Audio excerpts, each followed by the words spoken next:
What's up everybody, my name's Tyler. Today we're going to dive in, talk about the 2021 Specialized Stumpjumper Evo. For this video specifically, we're looking at the $4,900 expert build. It's fully stocked. I'm 6 foot, around 160 pounds. I'm riding an S3.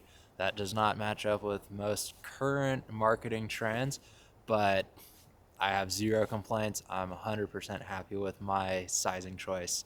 And that's the cool thing about the S sizing on these bikes is they have S1 through S6. That's kind of your extra small through extra, maybe extra large, but it's style based. The standover doesn't change a whole lot from size to size, meaning somebody like me at 6 foot could go from a S3 all the way to an S5, with S4 kind of being the recommended. Yeah, so sizing right off the bat, I'm super happy with the S3.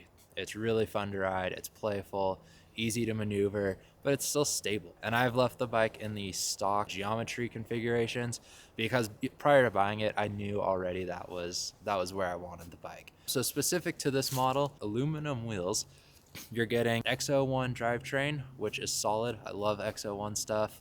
You're getting Fox Performance Elite. And the cool thing about that is it's pretty much the same as factory minus the Kashima. So you're getting all the high speed, low speed compression adjustments. You're getting high speed, low speed rebound adjustments. It's a 36 on the front with the DPX2 on the rear with the piggyback.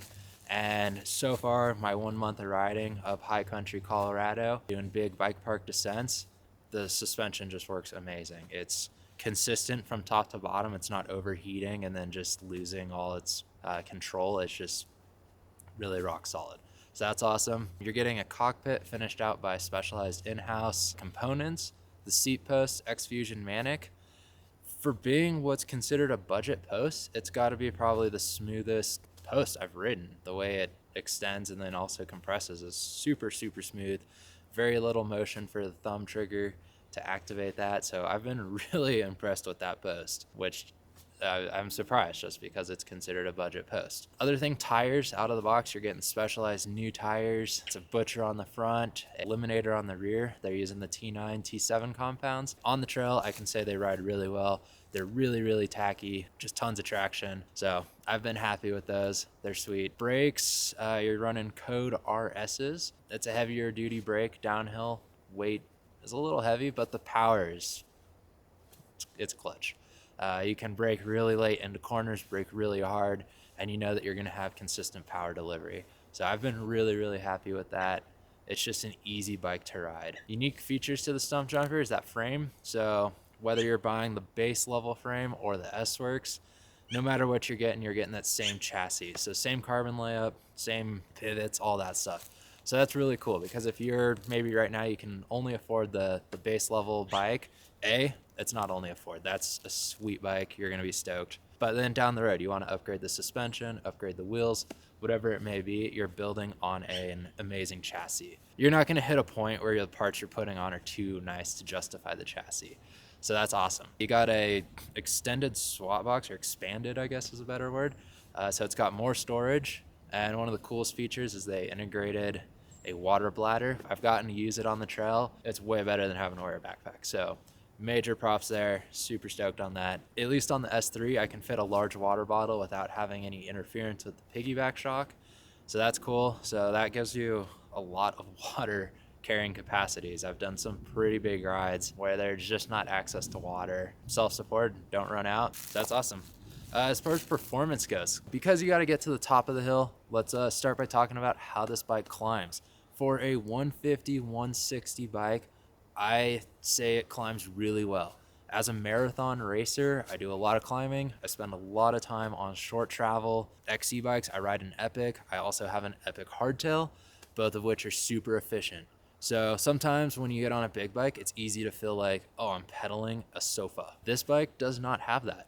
When I climb, I'm generally in the mid adjustment on DPX2 rear shock, and it handles well. As long as you're composed when you're climbing, you're not out of the saddle flinging your body around, the bike stays pretty stable. It's pretty quiet in terms of like what it's doing. It's not compressing a ton. It's not all over the place. On paved sections or really buffed out dirt roads, I'll put the shock in the lockout mode. It's incredibly firm. I don't climb normal trails in that mode, it's just too firm. But yeah, the bike climbs really well. Being the S3 sizing, it's not too long, so when you're going around tight switchbacks, you're not like up off the side of the trail or like really deep down in the berm trying to straddle it. So that's where the sizing for me comes into play.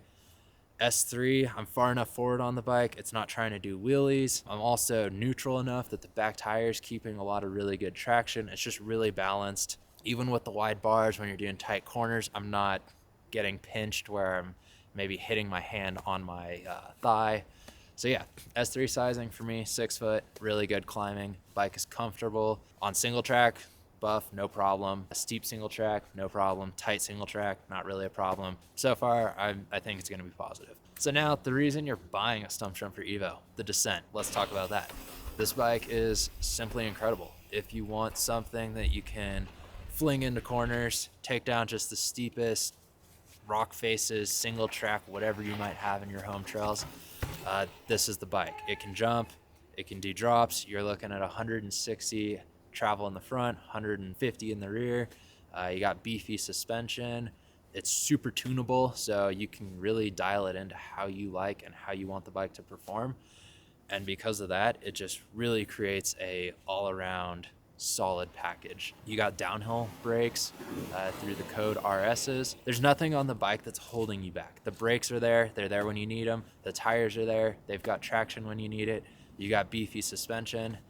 At 160 pounds, I'm not flexing it no matter how hard I'm railing corners. Downhill, this bike is incredible. At least the way I have it set up, it's sensitive in the early stroke. It's pretty supported in the mid. I don't want to go too far out of the mid until I'm hitting bigger bumps, bigger rocks, bigger holes.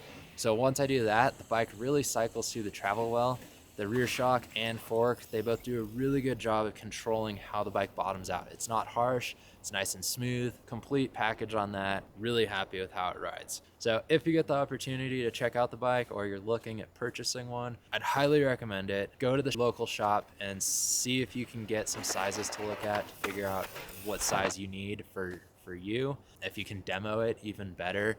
But you're not going to be disappointed with this bike. No matter what level you get, you can always upgrade stuff if you feel the need. At the $4,900 price point, I really have nothing to complain about spec-wise. Brakes are great, EXO drivetrain, I'm happy with that. I raced that actually on some of my other bikes.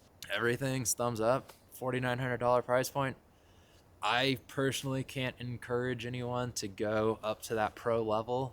If you want to ball out and get the S-Works, go for it, you're gonna love it. But if you're torn between like the pro and the expert, I don't see the need to go up. Same with even the level below the expert, SLX, that's gonna be a great bike too. If you're at the SLX price point and you're looking at the expert and maybe it's a little stretch, I don't know that I'd take it. I'd go ride the SLX, be stoked. It's gonna be sick.